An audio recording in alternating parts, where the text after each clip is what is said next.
எல்லாருக்கும் வணக்கம். அதாவது இப்போ நான் என்ன சொல்ல போகிறேன் அதை திரும்ப திரும்ப பேச வேண்டாம். ஒரு சிலர் நண்பர்கள் சொல்லுதாங்க, தாத்தா நீங்கள் அரசியல் பேசாதீங்க, பொது கருத்து பேசலாம், அரசியல் கருத்து வேண்டாம், அரசியல் நமக்கு வேண்டாம் அப்படின்னு என் மேலே பாசம் உள்ளவங்க சொல்லுதாங்க. இப்போ நான் அவங்களுக்கு ஒரு விளக்கம் கொடுக்கணும்ல. அரசியலில் நாமெல்லாம் அரசியல் பேசாண்டாம்ப்பா, பொதுப்படையாக இருப்போம் அப்படின்னு சொன்னது எப்போ அப்படின்னா, நல்ல யோக்கியமானவங்க, மக்களுக்காக பாடுபடக்கூடிய உத்தமர்கள் அரசியலில் இருக்கும்போது நமக்கெல்லாம் அரசியல் வேண்டாம் அப்படின்னு பொதுமக்கள் நம்ம ஒதுங்கி போகணும்.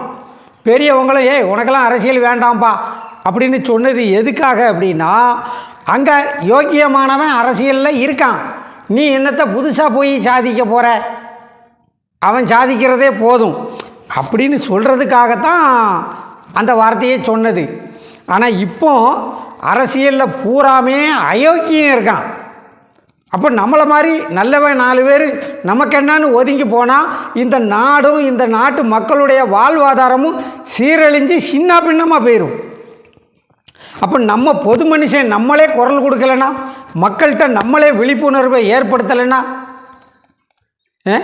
எல்லாரும் காசுக்கு ரூபா வாங்கிட்டு ஓட்டு போடக்கூடிய ஒரு கலாச்சாரமாக ஆகிப்போச்சு.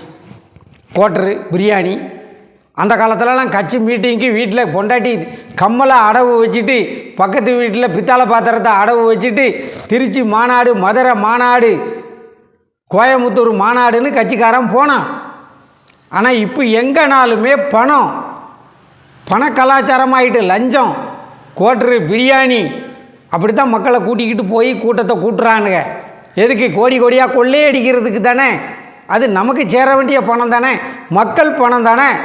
நம்மளை மாதிரி நல்லவங்க அரசியலில் இருக்கும்போது நம்ம பொது பிள்ளையாக இருந்துக்கிடலாம், நமக்கு அரசியல் வேண்டாம்.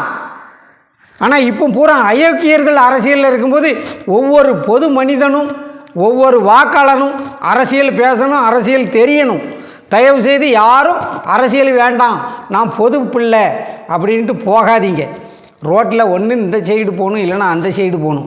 நான் பொது மனுஷன் அப்படின்னு நடு ரோட்டில் போகக்கூடாது, அது விபத்தாயிரும். என்ன ஆக்சிடெண்ட் ஆயிரும்ல ஐயா. அதே மாதிரி இப்போ இந்த ஆளுங்கட்சி, இப்போ இருக்கிற ஆளுங்கட்சி ரொம்ப அராஜகமாக போய்கிட்டு இருக்கு. ஆனால் மீண்டும் தேர்தலில் இப்போ இருக்கிற ஆளுங்கட்சி தான் அமோக வெற்றி பெறுவதற்குரிய கூட்டணி வியூகம் அமைச்சு இவங்க தான் தனி பெரும்பான்மையாக ஆட்சி அமைக்கணும் அப்படின்னு மதிநுட்பமாக வேலை செய்கிறாங்க. அது பாராட்டுக்குரிய விஷயம். இது மதி, அதாவது விதியை மதியால் வெல்லணும்னு இவங்க என்ன செய்கிறாங்க, முயற்சி பண்ணுறாங்க. இது மதி. இது இப்படியே இருந்தால் வெற்றி அடையும். ஆனால் விதி எப்படி இருக்குது தெரியுமா? விதி வலியது.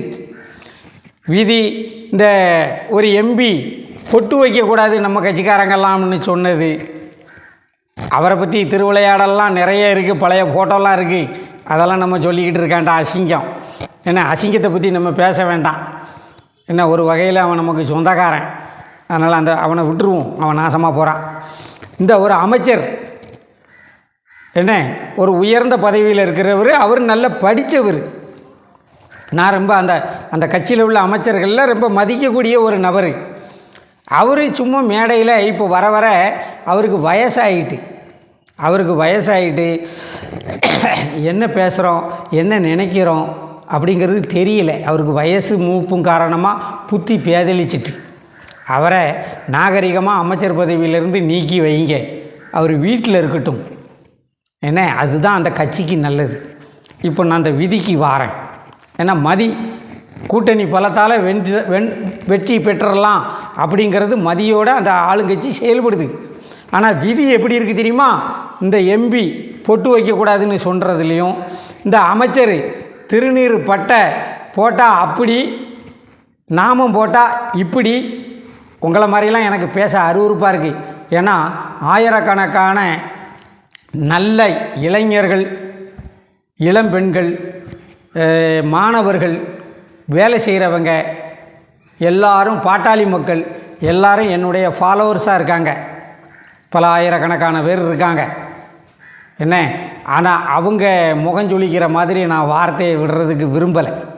இந்த திருநீர் பட்டை போட்டது எங்களுக்கெல்லாம் 63 நாயன்மார்களும் 18 சித்தர்களும் சிவனை எப்படி வழிபடணும், நாங்கள்லாம் ஆதி சைவர்கள், வீர சைவர்கள். என்ன, உடனே நீ எந்த ஜாதின்னு கேட்பான். இவன் அப்படிப்பட்ட ஆள். இவனும் ஜாதியால் தானே நம்மளை பிரித்து வச்சுட்டான். என்ன, 63 நாயன்மார்களும் தேவாரம், திருவாசகம், திருப்புகழ் பாடி சிவபெருமானை எப்படி வழிபடணும்னு எங்களுக்கு சொல்லி தந்திருக்காங்க. திருநீர் எப்படி பூசணும்னு.